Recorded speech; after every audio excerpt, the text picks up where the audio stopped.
Jean-Paul Sartre. L'existentialisme est un humanisme. Livre de l'ambassade de France en Iran. Je l'ai emprunté de Centre français à Téhéran, bibliothèque, médiathèque. Philosophe, Camus, existentialiste.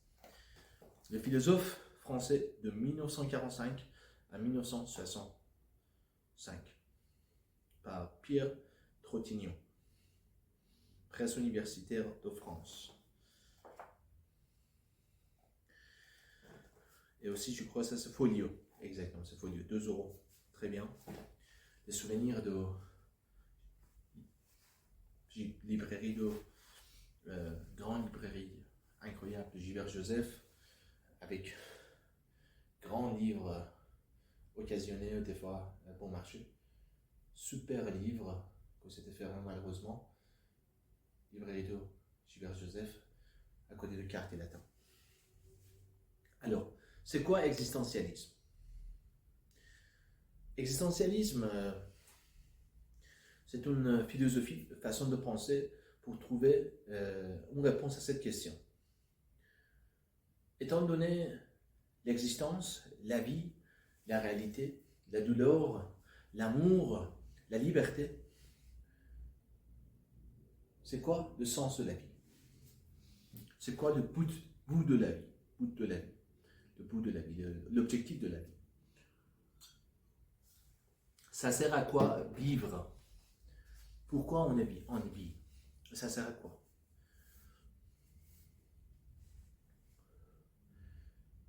La réponse de l'existentialisme, généralement, en gros, c'est la vie c'est absurde, c'est-à-dire que ça n'a pas un objectif, mais il faut qu'on crée notre propre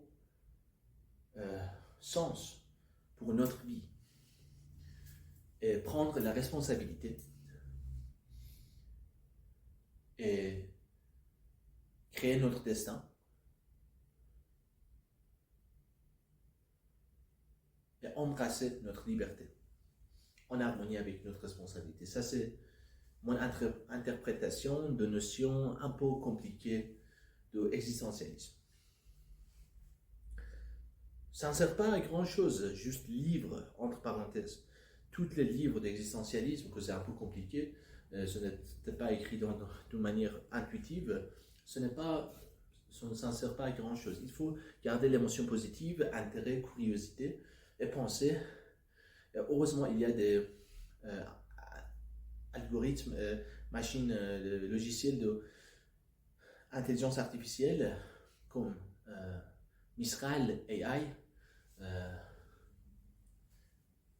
intelligence artificielle française, qu'on peut poser, on peut avoir une conversation très sympa, intuitive et compréhensive avec cette machine. À propos, par exemple, le sens de l'existentialisme. Donc, ce n'est pas nécessaire forcément lire tous les livres comme ça, de prétendre, faire semblant qu'on comprend quelque chose, on a accompli quelque chose, grand chose. Je parle de ça par rapport à la philosophie de Michel de Montaigne. C'est un philosophe français, il a cru qu'il faut lire les livres, que ça nous plaît, et c'est intuitif. Alors, celui-ci a un autre sujet, et je ne veux pas rentrer dedans. Je reviens à un tour, je ne veux pas du tout sauter de coq à l'âne. C'est quoi l'existentialisme? C'est trouver un sens pour la vie. Ok, donc c'est la base de cette session, de cette leçon, de cette, je sais pas, discussion, de cette vidéo. C'est quoi le sens de la vie? Il faut répondre à cette question par rapport à sujet contexte existentialiste. Donc je ne veux pas lire tout ça.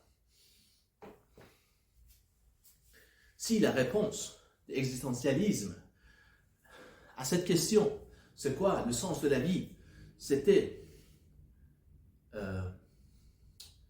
rentable, efficace, ça aurait été déjà vulgarisé dans le monde entier. Tout le monde aurait été conscient de cette réponse.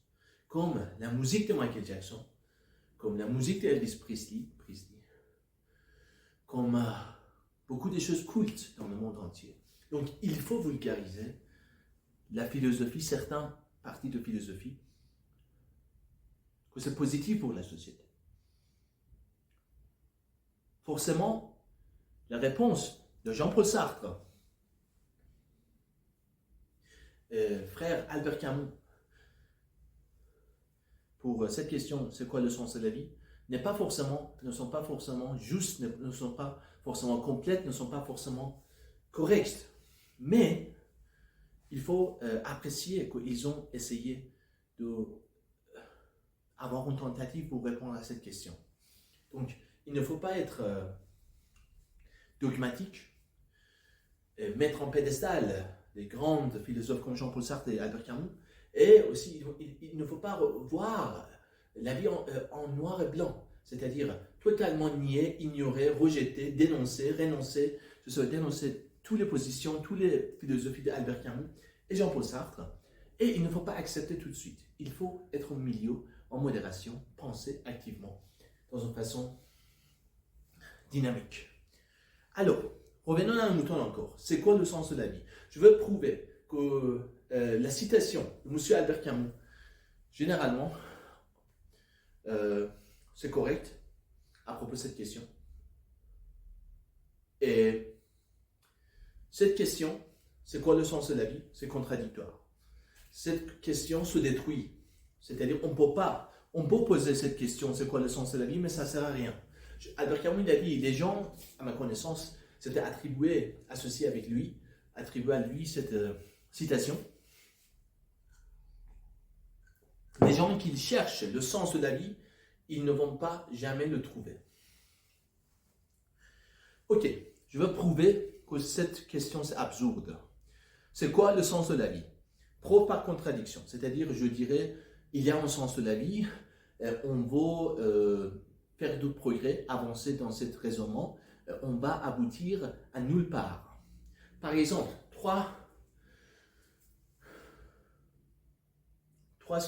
deux sens pour la vie. Premièrement, la vie, c'est après la mort. Ok, quand on pose cette question, c'est quoi le sens de la vie? On a une attente, c'est-à-dire on attend quelque chose. Quoi, après la mort, qu'est-ce qui se passe après la mort? Trois hypothèses. Premièrement, il y aura après la mort, il y aura le jour de jugement, soit on va en enfer, soit on va à paradis. Question. La base de cette question, c'est quoi le sens de la vie? C'est dialectique de Socrate et causalité. C'est-à-dire, on pose pourquoi, comment ça sert à quoi, tout ça quoi. Donc, on utilise la base de cette question pour continuer notre hypothèse. C'est-à-dire, c'est quoi le sens de la vie? Le sens de la vie, c'est aller au paradis.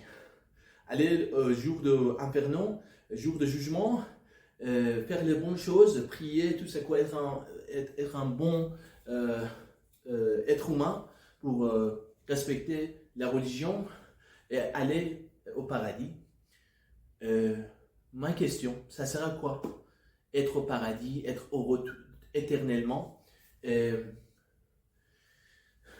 coucher avec, je ne sais pas, 72 femmes si vous êtes un homme, vierge, je ne sais pas, franchement, vous êtes un homme, vous allez en paradis, au paradis, vous allez coucher avec 72 femmes, vierge, ensuite, bonheur total, pur, jusqu'à l'éternité. Question. C'est quoi le sens de cette hypothèse? C'est quoi le sens d'aller au paradis? C'est quoi? Ça sert à quoi? Être heureux, être amoureux, être au paradis éternellement? Il n'y a pas de réponse. Si il y a une réponse, oh oui, c'est très important. Puis ça sert à quoi? Être très important pour être en paradis. Ça sert à quoi? Toujours, ça sert à quoi? Toujours et alors, toujours et alors. Chaque réponse est alors. Et alors? Donc, infiniment, on ne va pas trouver une réponse. Premièrement, c'est la première hypothèse. Deuxième hypothèse. La vie, c'est une simulation. Simulation, c'est-à-dire, il y a un algorithme. Algorithme, c'est quoi?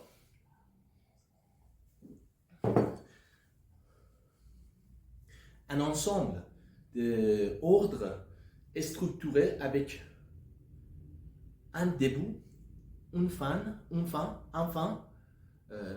terminé, on termine quelque part à un moment donné, on commence à un moment donné.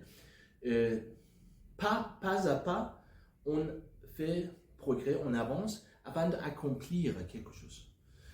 Simulation, par exemple, de manière limpide et facile, simulation, c'est-à-dire la vie c'est un jeu vidéo pour les extraterrestres, de, je sais pas, de galaxie Andromédia, par exemple. Et les gens sont des robots biologiques, qu'ils sont programmés pour faire la guerre, la joie, l'amour, tout ça quoi. C'est totalement tout programmé biologiquement et d'une manière algorithmique pour un jeu vidéo des extraterrestres. Alors, question, ça sert à quoi ce jeu vidéo? C'est intéressant, ça fait plaisir aux extraterrestres de jouer cette vidéo sur la Terre. Alors, ça sert à quoi encore? Et alors, ça sert à quoi que les extraterrestres prennent plaisir? Il n'y a pas de réponse. Troisième hypothèse. La vie, c'est absurde. Rien n'arrive après la mort. Donc, on doit, ça c'est philosophie de, je crois, Jean-Paul Sartre. Il faut créer notre propre définition, but, objectif, sens de la vie. C'est-à-dire être heureux, par exemple. Prendre notre responsabilité. Définir notre responsabilité.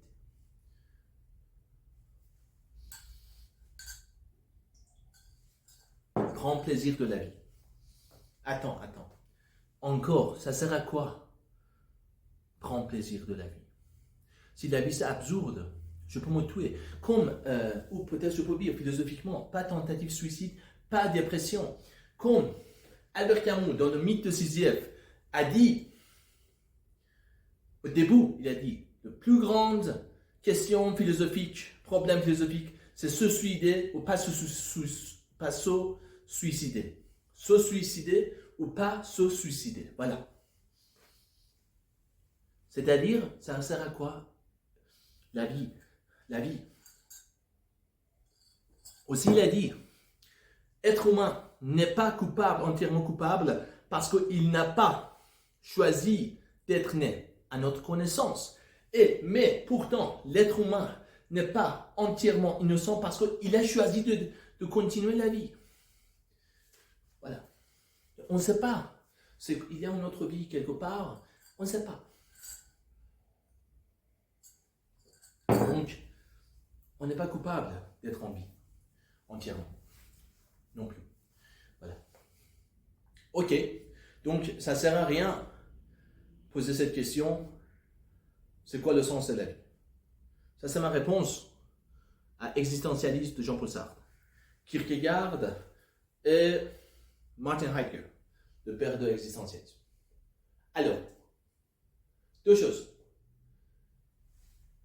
En croyant que cette question ne sert à rien, le sens de la vie, qu'est-ce qu'on doit faire dans la vie? Premièrement. Deuxième chose, c'est quoi c'est quoi la chose plus importante, intuitivement, je ne veux pas définir importance dans la vie afin de comprendre, pour mener notre vie? Premièrement,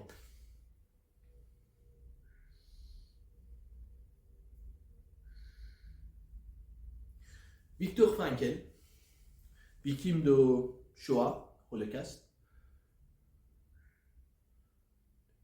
il a écrit dans le grand livre À la recherche de sens, In the Search of Meaning, que le sens, notre propre sens de la vie, ça peut être responsabilité de l'amour. Ok, c'est quoi responsabilité? On a conscience, on a un corps, émotion, et responsabilité, c'est-à-dire il faut faire quelque chose, moi je dois faire quelque chose, que c'est en harmonie avec mon conscient et mon corps et mes sentiments, sinon je vais sentir coupable. Ça c'est responsabilité. Et comment définir notre responsabilité? Inconscient, conscient. Voilà. Par exemple, peut-être on peut trouver un sens pour la vie, définition pour la vie, comment vivre. Comment vivre, ça c'est une question juste. Il n'y a pas de sens pour la vie, il ne faut pas poser cette question, c'est quoi le sens de la vie, mais il faut poser cette question, comment vivre, savoir vivre. Donc savoir vivre, c'est apprendre l'amour, apprendre à aimer, suivre notre propre cœur et faire notre responsabilité par rapport à notre conscient et notre sentiment et notre conscience, inconscient et conscient. Alors, cette hypothèse, c'est une possibilité. Pas céder, pas reculer devant la pression de père dans n'importe quelle société qu'on vit dedans. Et rejeter et dénoncer totalement la culture des adolescents du monde entier. Que ces cultures de sauvagerie, de violence, de vulgarité, de ne pas respecter l'autorité, de ne pas l'autorité juste.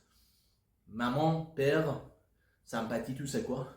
Insulter, désobéir, des choses justes, ne pas apprendre, ça c'est culture, ma définition de culture adolescence générale. Donc, ça c'est mon sens peut-être pour la vie. Et je suis en parenthèse pour le frapper médiocrement, moyennement, les adolescents masculins dans le monde entier pour les recadrer.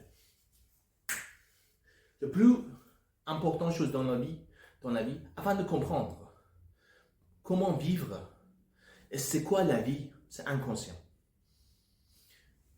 Carl Jung, grand psychologue suisse, il a dit, jusqu'à un moment qu'on ne fait pas une liaison, une connexion entre notre inconscient et conscient, toujours on croit que tout ce qui passe, c'est un destin, c'est notre destin. On cède, on recule, on se penche devant les événements de la vie et on les appelle les événements accidents, ils sont des accidents, ils sont par hasard, ils sont aléatoires, on ne peut rien faire face à eux. Mais si on comprend inconscient et sa connexion avec conscient, et faire une liaison, comment, c'est très intéressant, question, c'est plus importante chose dans la vie, plus important de tout. C'est psychologie de inconscient et comprendre scientifiquement c'est quoi inconscient, comment ça marche. Voilà.